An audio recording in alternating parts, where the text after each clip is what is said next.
Well, everybody, thank you for joining us for another Montessori Lives conversations with notable educators, Montessorians and otherwise.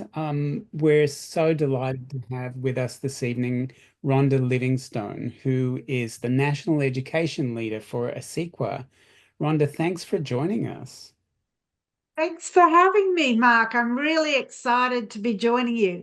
And I'm here on the land of the Wamble people in Sydney. So lovely to be joining with people from all around Australia.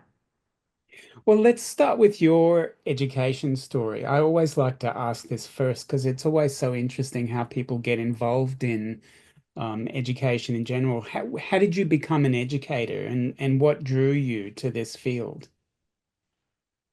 Very good question. I have always wanted to work in early childhood education and care, and I also just wanted to acknowledge that in the group tonight, there's an awful lot of wealth of experience and knowledge and expertise.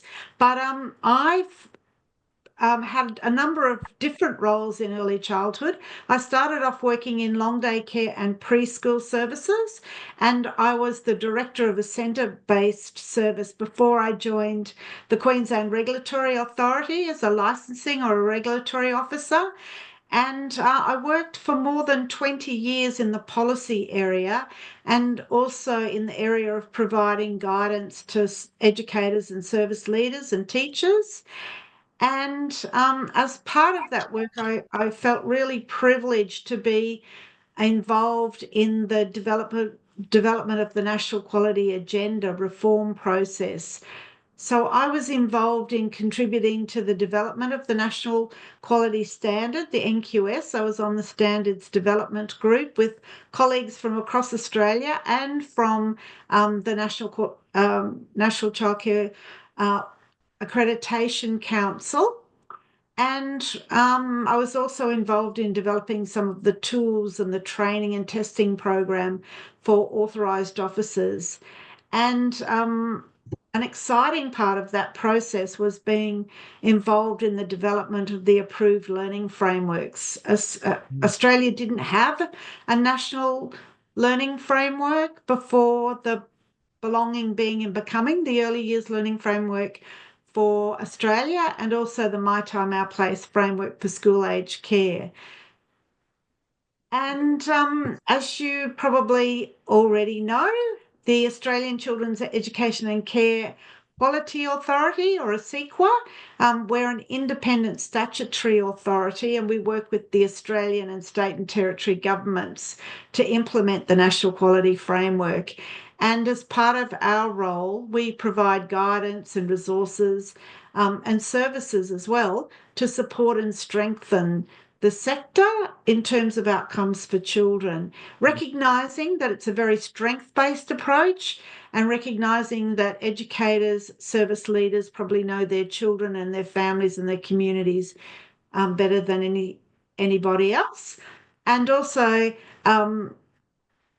recognising that the National Quality Framework is really focused on that raising quality, but also driving continuous improvement and also consistency in children's education and care. Mm. And so some of the most rewarding experiences for me have been developing those connections with children and families. And some of them I still keep in contact with, and they've had their own families. And it's just been a privilege and a pleasure to watch them to grow and learn and develop and flourish into really self-assured adults. And I also think we're privileged to work in a sector where we play such an important role in giving children the best start to a productive future. And also, for me, one of the highlights has been working collaboratively with educators, teachers, and service leaders and watching that amazing commitment and also and the innovative high quality practices that are being implemented every day in services across the nation. But also one of the key things for me has been participating in international forums and hearing education experts and academics from all around the world acknowledge our standards and our learning frameworks, but also the work of our sector and recognising them as world leaders in education and care. And for many years, we've looked to other countries to provide role models, and now many are looking to us for that role model. Mm. Where does the Australian standards stand relative to the rest of the world? Like, how different is the situation in early childhood with ELF here? I was recently, actually, it's a couple of years now, at an European Early Childhood Research Association conference in Lisbon, and someone stood up in the audience. We were talking about the changes to the early years learning framework and the My Time, Our Place, and she identified that she works and lives in Germany, and she said, in her view, Australia was 20 years ahead of the rest of the world. And the academic that we worked with when we were developing the standards in America, she also spent time with the Australian contingent at that conference, talking about the amazing work of the sector and how the standards were world leading. So it was just such a privilege to hear our sector being held in such high regard. So many people would say we're leading, and also many countries, for example, Canada, um, Ireland. We regularly have visits from South Korea, and the work that's happening in Australia has influenced their frameworks. Mm. Rhonda, I just want to go back a bit and hear a bit more about your personal story about how you ended up with a sequa and in the role that you're at in now. Sometimes I wonder because the planets must have all aligned. Because if somebody asked me what was your perfect job, the role of national education leader is such an interesting, diverse, sometimes challenging, but very rewarding role. And I guess having experience in the sector and also in a regulatory authority and I guess demonstrating a commitment towards quality outcomes, I had those opportunities to work across departments when I worked in the Queensland government. So, for example, I worked in Department of Premier and Cabinet when they were first signing up to the National Quality Framework, and in different contexts. And then got the opportunity to be on the standards development group. So I was privileged to be part of that group, and we worked really hard, often late into the night, because we just wanted to make sure that this opportunity that doesn't come around very often, to develop a system that would really support educators and understand that educators bring a wealth of knowledge and understanding to their roles. So we wanted to have it as a very strength-based approach, and the national quality standards are very much outcome focused because it does recognise the strengths and the knowledge, but it's also so contextual. We want educators and service leaders to be empowered to use the information that's available, but also to contextualise it for their children and families and communities, because that's the strength, I think, of the National Quality Framework. We don't want all services to look the same, and, different philosophical approaches are valued and recognised. And I think from my work with Montessori services, there's great alignment between the frameworks and the National Quality Standard and the Montessori philosophy. Yeah. Rhonda, you have such a long history with Montessori Australia and Montessorians in general. Can you tell us about that and the relationship between a sequa and Montessori? Absolutely. I've really been fortunate to work closely with Montessori Australia and Montessori services for a number of years. And in fact, it's probably decades. We've had a long standing and collaborative partnership, and I've had the privilege of presenting at Montessori conferences, visiting Montessori services, and collaborating on the alignment between the Montessori philosophy and the approved learning frameworks. And you're probably aware that we've assessed Montessori services that have met the criteria for the excellent rating. So that's a very high benchmark indeed. And we collaborate as part of my role. I'm National Education Leader, but I also have the role of General Manager of the Leadership, Quality and Regulatory Support Team. And as part of that team, we also have responsibility for training and supporting and testing authorised officers. So we've been able to work collaboratively with Montessori to ensure that authorised officers are well prepared and understand and can make those alignments with Montessori philosophy and the National Quality Framework. And when you think about it, Montessori has such a consistent and strong alignment with the principles of the National Quality Framework. So just thinking about the one that relates to children being successful, competent, and capable learners, um, that principle recognises that children are able to actively construct their own understandings and also contribute to the learnings of others. And it acknowledges children's agency and autonomy and rights and their contribution to decision making, which are all strong underpinnings of the Montessori philosophy. And so I've also had the privilege of working with you, Mark, and your team in terms of those regular working group meetings. So I see it as a great opportunity to keep each other up to date on the latest trends and research and practices. And we really value and respect and are so grateful that you share your insights and your knowledge and your wisdom. And we use that not only in the development of resources for the sector, but also in our role with authorised officers. Rhonda, what's your understanding of the Montessori method? Like how could you summarize it into like the essential the essence of Montessori, and what is it that you value most about this way of educating children?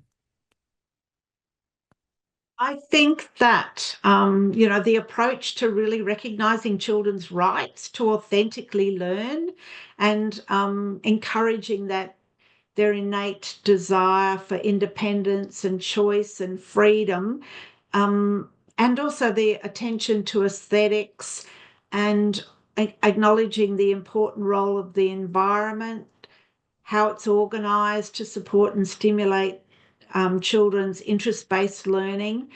I think that for me stands out in terms of the Montessori approach, and it also aligns so beautifully with the National Quality Standard and the frameworks.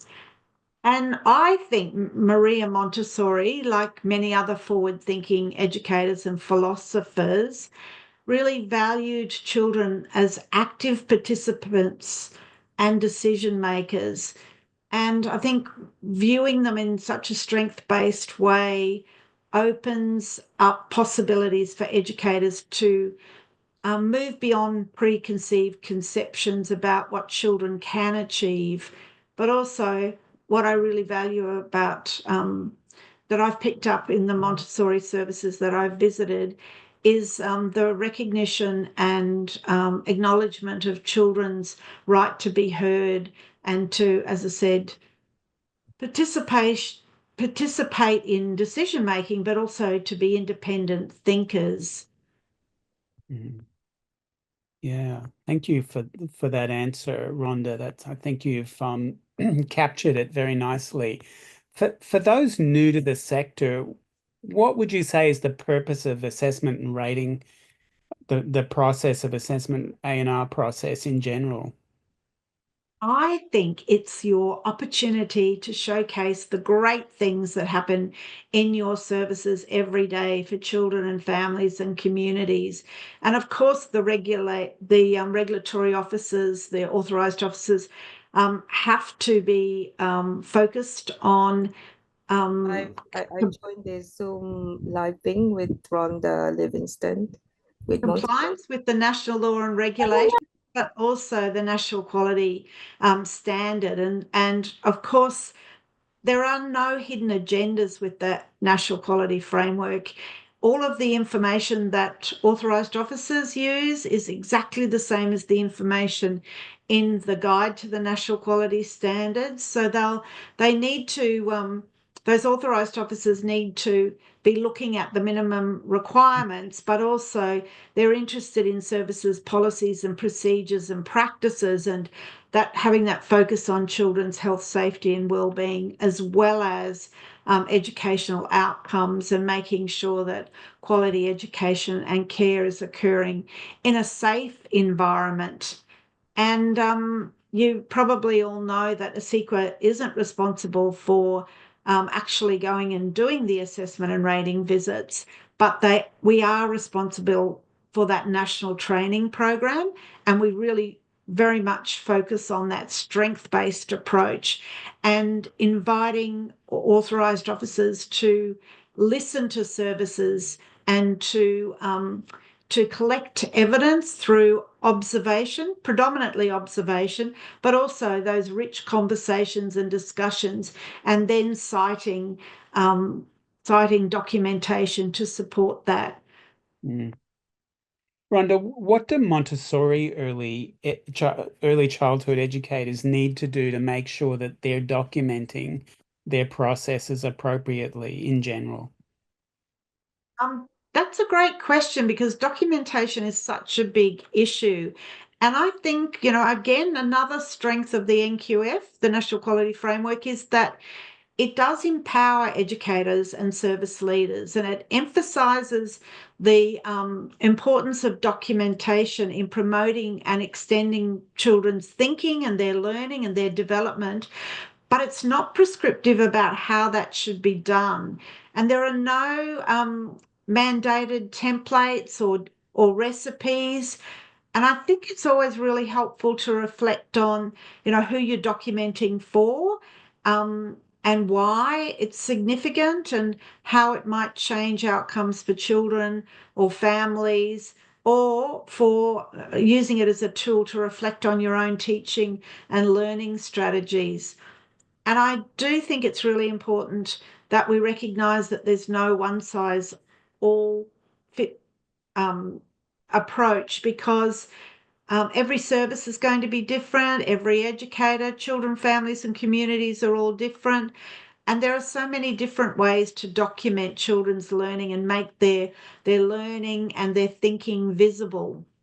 Mm. I also think it's really important to remember that it's not the amount of documentation or, how beautifully it's presented, but it's more about being able to articulate and share that with families, but also involve children in documenting their own learning and using that documentation to explore ways to further enhance their thinking and their learning. Mm. And I guess I would encourage people to be confident about their knowledge and understanding, and particularly around their knowledge of children and families and the Montessori philosophy, and think about what's most meaningful for you and educators in the service, and also um, looking continually looking at ways to reduce duplication and streamlining processes, and Mm. thinking about how documentation does make children's learning visible and extends their thinking. So sometimes I think it's really important to be clear about the purpose and the Mm. rationale for decisions that are made about documentation, and maybe asking yourself, does it align with the Montessori philosophy relating to how children learn and develop? Does it help you to extend and make children's learning visible? Is it informed by children's strengths and cultures and abilities and interests in the community that they live in? And does it provide opportunities for educator and teacher learning and growth? Of course, it has to meet the requirements of the NQS and the regulations and the framework. But I also think it's really important to think about whether it's sustainable or is it contributing to educator burnout? Because we know, and from my own experience of working in the sector, um, we know that educators and service leaders really work hard to ensure great outcomes for children. And we've just recently published some information sheets for educators and teachers and approved providers, and it encourages them to map their documentation practices and to look at some ways to reduce duplication and streamline while still promoting quality outcomes. And they're on our website under the educational documentation section. And they've got lots of reflective questions included in those information sheets that really invite educators and their teams to think about the process and how it impacts on the quality and time of interactions with children. Because we hear lots of people saying, you know, they're busy taking photos and it actually interrupts children's planning or their play. Another question that's included focuses on the approach to documentation and whether it's relevant for the particular context in which you're working, for the children, for the families, for the community. Rhonda, that issue you mentioned about burnout is such an important one that we're hearing more and more about, of course. What advice would you give an inexperienced educator who doesn't have much, experience with the A&R process to keep that balance right? It's really important to engage with the guide to the National Quality Framework. I think it's your best friend, really, when it comes to assessment and rating, because, as I said before, there aren't any hidden agendas, and it's a tool that authorised officers use.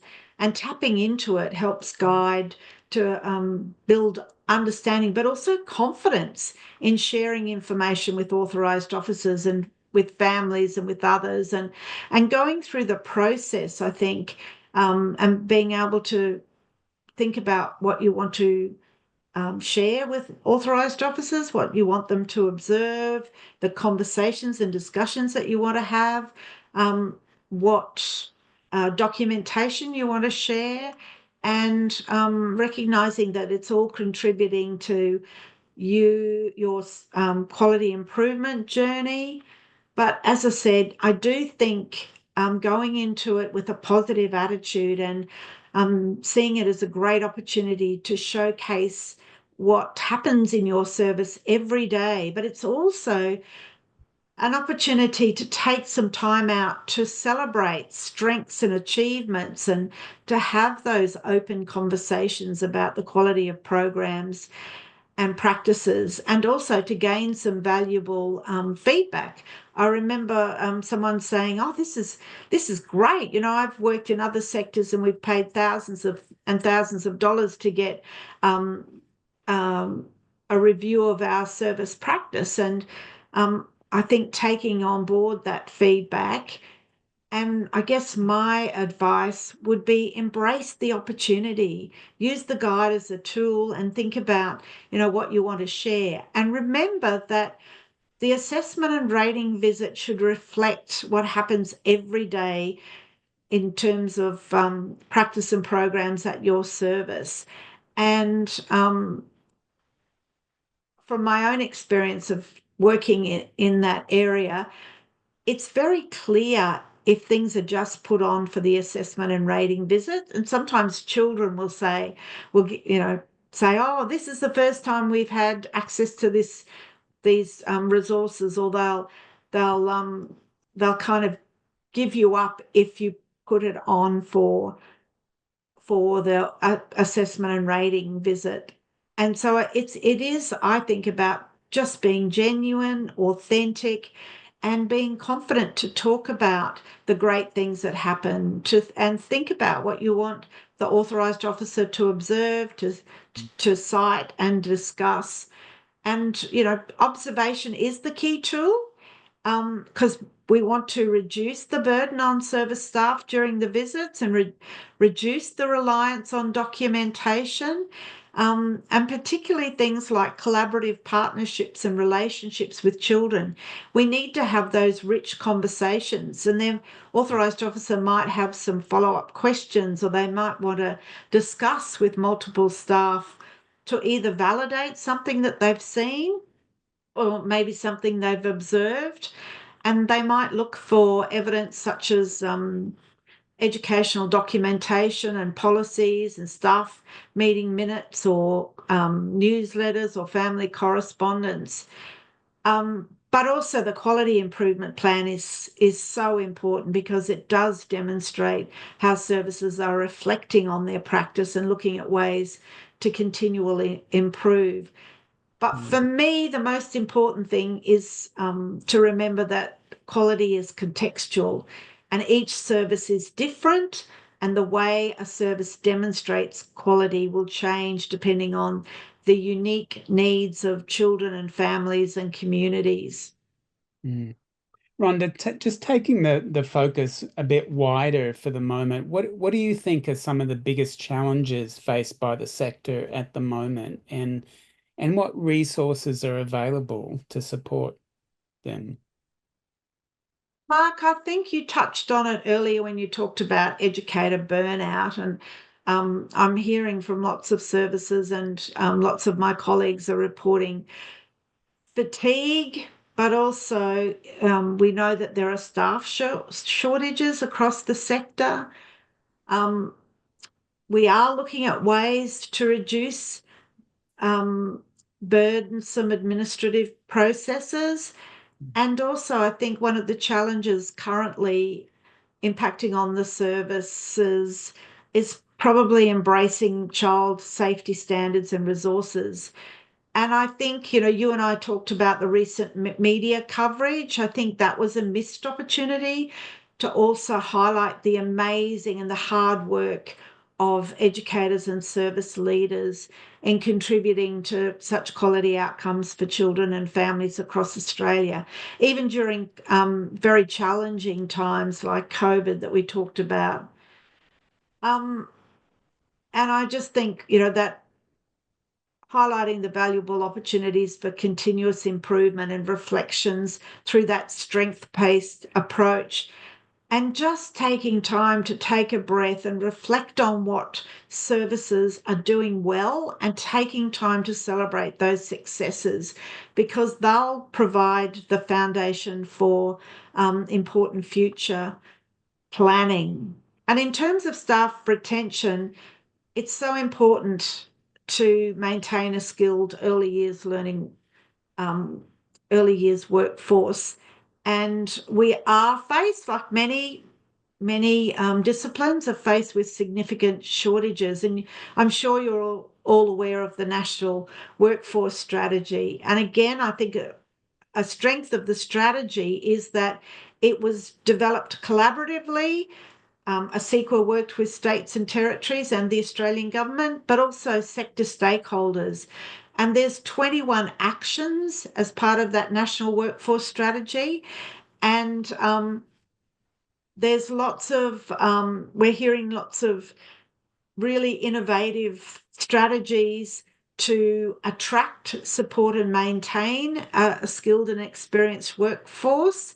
And we have a dashboard that keeps a track of how we're progressing as a sector in terms of those 21 actions. And Shaping the Future is the name of that strategy.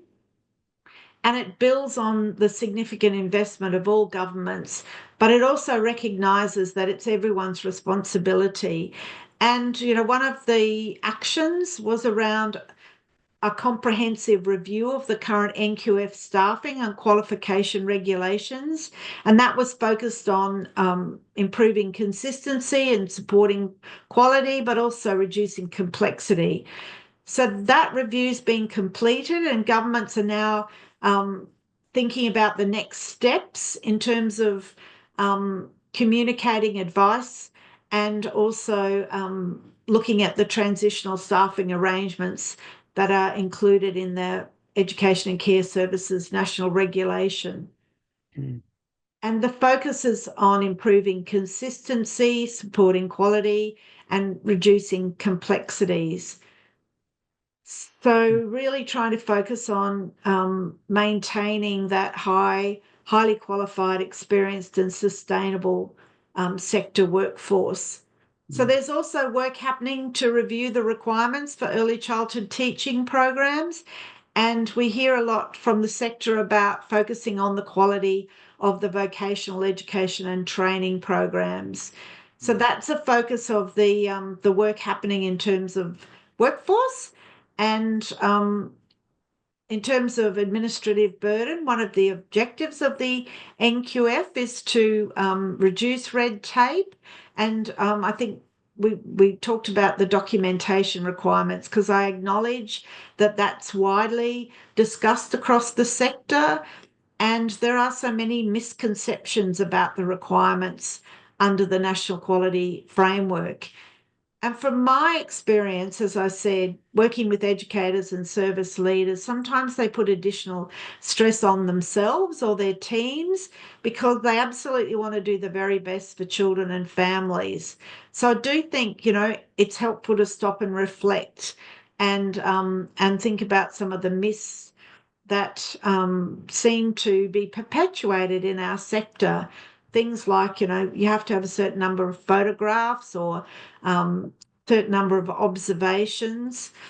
And something that we've really been considering as an organisation, and also it's being addressed in the model code, is the use of children's images and thinking about how they're stored, and the purpose of taking those photographs, thinking about, especially if they're shared on platforms, the safety of those platforms, and also just going back to basics in terms of the rationale for taking those photos. Are they marketing tools, or do they tell a story of rich, meaningful learning? Mm. And I mentioned child safety because that's everyone's responsibility. And if you haven't had a look at the model code for education and care services, now's the time, because currently governments are looking at changes to the legislation to embed child safe practices in everyday work. And there are lots of posters and resources on our website. But also, we as a sector have been thinking about that media coverage, and thinking about the importance of supporting our colleagues who might be under pressure or displaying inappropriate behaviours towards children. So we need to have the courage to speak up when we see inappropriate behaviour towards children, because that's our role as professionals and advocates. Mm. Rhonda, I want to come back to that Four Corners report in a moment to give you a chance to respond, because I know that ASIQA wasn't asked to respond to that. But going back to this question about burnout, what resources are available to support educator well-being? We've been focusing on having a Wellbeing Wednesday in our social media posts, and we've been linking with organisations like BU. They have some fantastic resources, and they also have a consultancy service, and they'll work directly with services to support educator wellbeing, because we know that a strong state of wellbeing is really important, and educators need to be supported both mentally and physically, and they need to be healthy to deliver quality outcomes. And we also recognise the importance of a positive organisational culture, and that openness to critically reflecting and being safe to speak up, but also being encouraged to think of innovative new ways of delivering programs and documenting, for example, if it is onerous. And as I mentioned, we've got the Wellbeing Wednesday posts, and we link to a lot of those BU resources. They've got wellbeing guides. They've got some great fact sheets and planning tools. They've got videos and recordings. And as I mentioned, not many people know about their customized free consultancy service.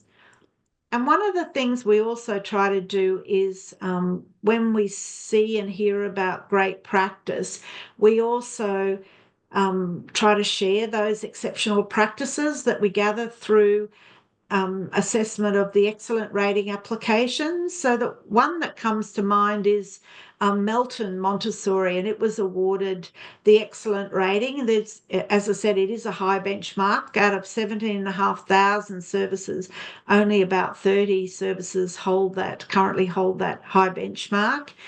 And that service implemented a Wellbeing Wednesday initiative, and it was aimed at promoting well-being and diversity through sharing of meals. And educators took turns on a weekly basis to share aspects of their culture through meals or other experience. And they allocated $200 to each educator to fund that cultural experience. And they shared how the initiative really directly supported their sense of well-being through that authentic and genuine collaboration between teams, but also through culture sharing and valuing cultures. And they allocated time and funds for social outings every quarter. And so far, the educators have taken spa trips and dinners, and they've gone to karaoke events and had nature experiences like canoeing to build that really strong collaborative team approach. Yeah, I think connection is really an important key there. Absolutely. To nurture that sense of belonging Yeah. among staff as well as children. Now, just back to the Four Corners report, I think because it was so biased and one-sided, it's, as you were saying earlier, it's really hard to respond without seeming defensive. But if you had been given an opportunity to reply to that, what would your response have been? Think it is important to acknowledge the amazing work of educators, teachers, and service leaders across Australia. And I think back to COVID times when many of us had the luxury of working from home, but educators and service leaders and teachers showed up every day to support children and families, but also to support their communities. And some of the examples of practice were absolutely mind-blowing in terms of the additional work that was being put in such challenging times. For me, I was really saddened that, yes, we know that there are pockets of our sector who are not doing the right thing by children and families. And I know how hard our regulatory authorities work within the realm and the limits of the law to ensure that children's health, safety, well-being, and educational outcomes are being focused on. So I was saddened that some of the other data that's available in terms of the rich practice and the quality outcomes and how well the National Quality Framework and the work that services are doing in terms of supporting children. There's lots of data in terms of looking at how well children who attend NQF services are doing when they start school, for example. So I just thought it was a missed opportunity not to share some of the amazing work that's happening in the sector and the quality outcomes that we're seeing and that are reflected in the data. But also, I do remember, must be maybe 20, 25 years ago, going to a conference and asking the question, how do we engage the media in some of the positive stories? Because there seems to be that focus on on the negative, and it is hard to get traction on positive stories, but I did wonder and worry the impact that that might have had on families in terms of using education and care services. And also, as an organisation, we're really looking at how we can strengthen information for families about choosing services that are quality. Well, I might open it up to see if anybody who's listening has any questions for Rhonda.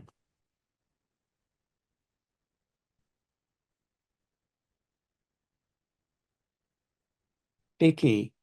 Yeah, I just saw the Greens announcement for their election platform that they want an independent review and they want to give the states the power to close down basically dodgy centres. And I just read that and shook my head because the states, I mean, as clearly shown in the story, there was at least one centre that had been shut down in the story, and therefore the powers that the states have. And I also, I kind of understand that the department have their limits as well. Like, how many services are there and how many regulatory people are there, and how can they have any kind of chance of actually understanding services with whatever their ratios are? Was it about 1 to 100 or something? I'm just taking a stab in the dark. So when people like the Greens come out and try to score political points by making announcements like that, does that make you guys nervous, or are you just comfortable writing out whatever comes at you after the election? The states and territories and the Australian government and ASEQA work really hard to ensure positive outcomes for children and families. And I guess there were some disturbing things identified, but I think it's fair to say that regulators were working really hard in the background to use their regulatory powers because they are so focused on quality outcomes for children and families and ensuring that the unscrupulous providers are identified, and as you say, they work within the law to address those issues. Anybody else have a question for Rhonda? Hi, Rhonda, it's Nirosha here. I just wanted to ask a question about ANR. As you mentioned, ANR, it can get a little bit stressful sometimes, but it is also showcasing our centers. How much knowledge do you guys train sorry, let me go back. How much knowledge do you give, do you know about Montessori? Because a lot of our assessors who come in here, WA, they don't seem to have a lot of knowledge about Montessori. So then we have to sometimes educate them. So we find sometimes going back and talking about Montessori, this is Montessori way, this is how we do things. It can be time taxing sometimes. How much training do you give your team about Montessori when it comes to ANR? Great question. And you're absolutely right. Any critiquing of your practice can potentially be stressful. And so we try and make authorised assessment and rating as relaxed as possible, but we also try to empower you with information so that if an authorised officer asks you for something that you're not quite sure of or you don't think aligns with the regulations or the national quality standard, that you're empowered to ask those questions. So as I said, there's no hidden agenda. And in the initial authorised officer training, of course, they get lots of training from the regulatory authority that they work for. We don't employ them, but we have a nationally agreed training program that's quite rigorous.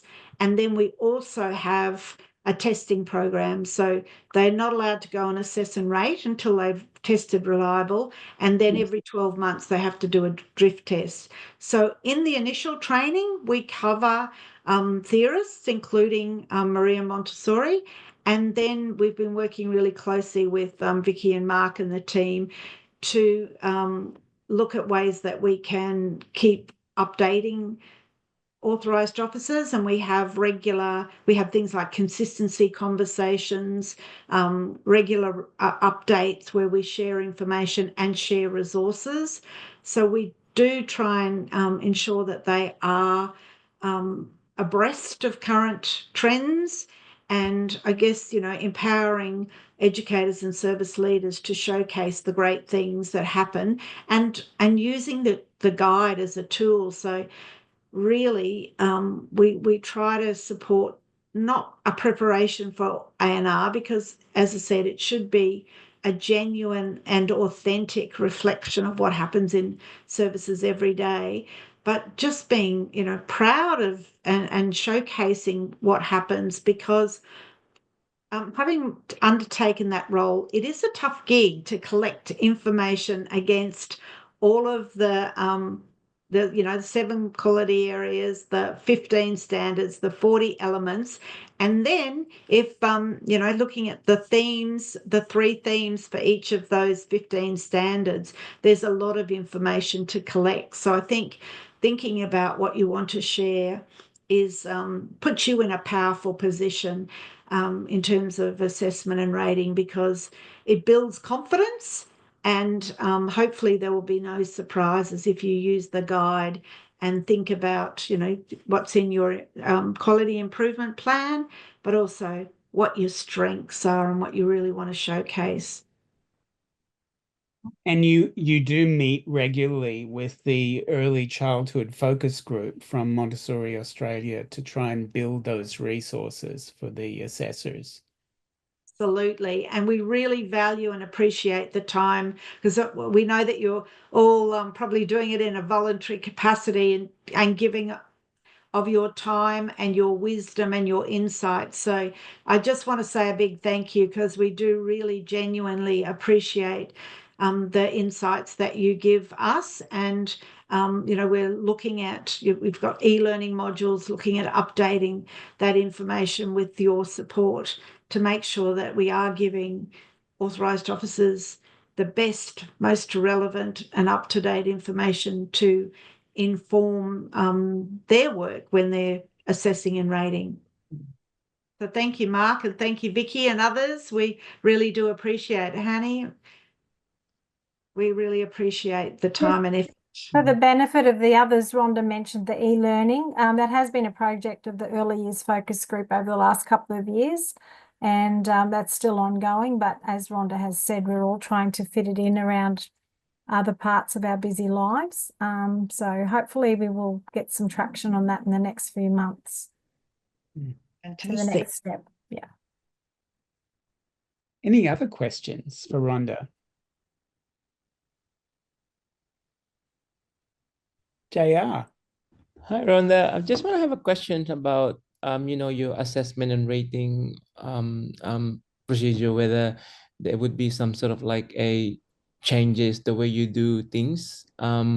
Because in my experience, when the regulatory officer comes in and assess in a Montessori setting, as an example, they don't spend quite a long time, actually. I find that less than a day or half a day or a couple of hours here and there, but I don't think that's enough to gain all the information that they may have. Have you guys thought about reviewing that, or is still in a talk?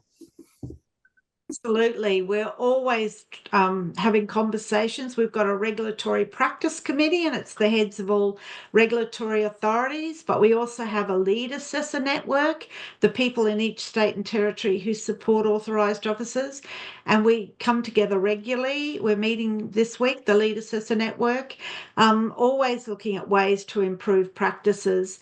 And we're, again, not prescriptive about how long authorised officers should stay in services, because there is such diversity in the sector, and in terms of size, geographic location, age groups, service types, etc., and also, in response to media, services and regulatory authorities have been really mindful about assessment and rating and looking at ways to streamline that. So some of you may have experienced a partial reassessment if you've been assessed under the 2018 National Quality Standard.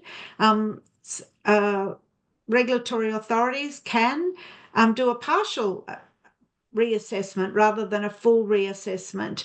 And so they're also looking at shortened notice periods, because one of the challenges is that, and I think you mentioned it, Narasha, that educators and service leaders can get stressed, and in the lead up to assessment and rating, potentially, trying to get everything absolutely schmicko.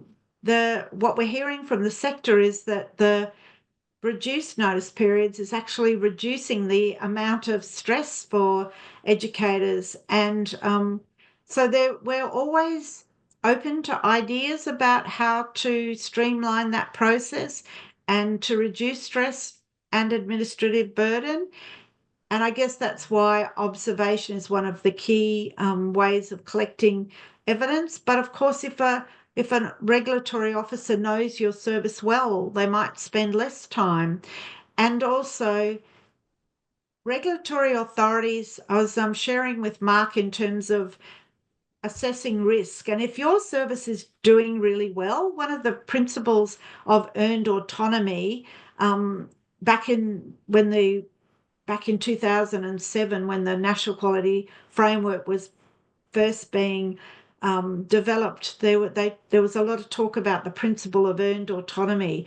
So if services were doing a great job complying with the standards, really working collaboratively with their families and their communities, then the regulator, clearly, they still have to have regular spot checks, regular assessment and rating, but it was more about letting you get on with the job, and focusing on areas, services that might not be complying. They would be visiting them more often. They would be taking compliance action more regularly.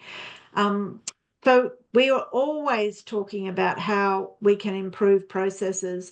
But from my experience, there's just such a lot of diversity in the sector that it's hard to be prescriptive. And also the desktop reviews that authorised officers do before they come to the service. The desktop review includes a review of compliance history for the service and the quality improvement plan. And the quality improvement plan will generate lots of questions. They might want to validate some of the things that you've said in your quality improvement plan. But very much we have that strength-based approach and really empowering educators and service leaders to showcase and think about what they want the authorised officer to observe and discuss and cite against those 7 quality areas, the 15 standards and 40 elements, but recognising also that when they're assessing against the National Quality Standard, they've also got the minimum regulatory standards in mind, because you can't meet the quality standard if you're not meeting the basic regulatory standards. I think it's really exciting to hear that, Rhonda. I mean, there's quite a lot of centers out there who's just in it for the show. Bringing other teachers from other services and coming in, and they're the one who's teaching kids where often they're actually not the educators in that setting. And also some services who never bought any resources for the children. And when A&R comes, there's the one where they spend amount of money and then they're getting exceeding. So it's really, really nice to hear that you guys are reflecting upon that, because it's just a hearsay. I've heard stories about centers getting exceeding, and then they're actually not really good centers to begin with. So thank you so much. Thank you so much. And that's a good point that you made, because we certainly learnt that from our colleagues in the National Childcare Accreditation Council, and they did an amazing job setting up the first quality assurance system for Australia. But the shortened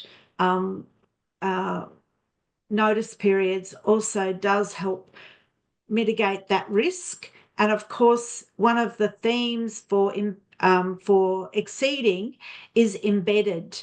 And I think I gave the example before that often children will be delighted because they've got some new resources that they didn't have before, or a new educator that they don't know their name. So often it is really quite obvious when services are not, it's not a genuine and authentic reflection of everyday quality. But great question. Thanks for asking. You're welcome. Thank you. Thanks, JR. Any other questions?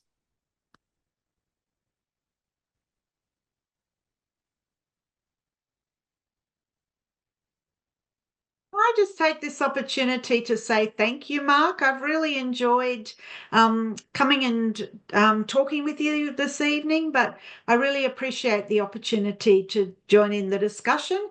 And we're also really keen to hear from you. I'm not going to put you on the spot, but if there are any gaps, because in my role as General Manager of the Educational Leadership and Quality and Regulatory Support Team, we are also always thinking about newsletter articles, blogs, showcasing examples of great practice. So if I can put an invitation, if anyone would like to contribute to those processes.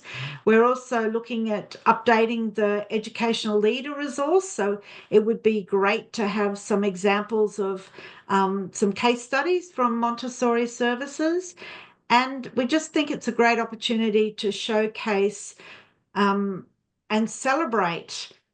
So balancing that sort of narrative that sometimes gets picked up by media by also sharing the great things that happen in our sector.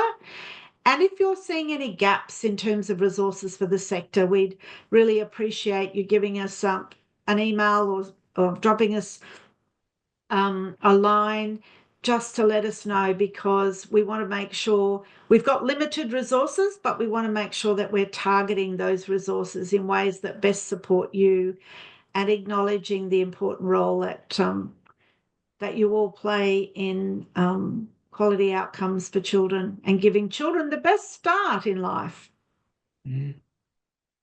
Anybody got any comments about gaps that they'd like Rhonda to hear, or anybody like to volunteer to do a write-up of things that are happening that ASIQA could showcase in their newsletters? That Maria volunteering?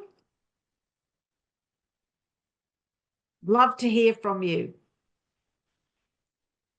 And Mark, I'm happy for you to share my email address if that's helpful, or my phone number. Thank you so much. I'm Rhonda, a busy person, but I'm welcome to kind of volunteer. I'm working on something in my master's degree about organizational core values for education and leadership in Montessori context. Maybe I can pull something in the string and maybe help some you guys out. That would be fantastic. So topical and so relevant for our sector. Thank you. We'd really appreciate that.